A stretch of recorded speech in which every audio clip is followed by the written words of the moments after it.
In this video we're going to show you how to use, make and think jigs.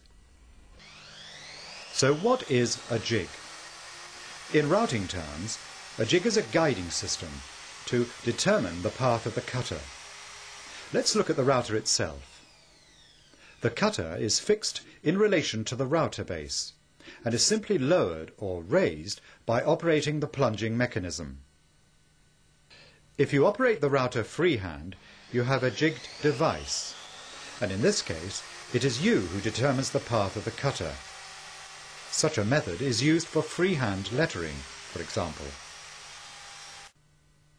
The tabletop is a visual illusion.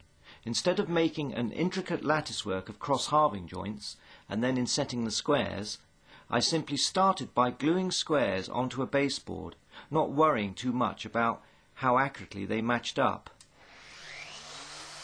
Then I routed a series of parallel grooves along the centre lines using a Batten guide.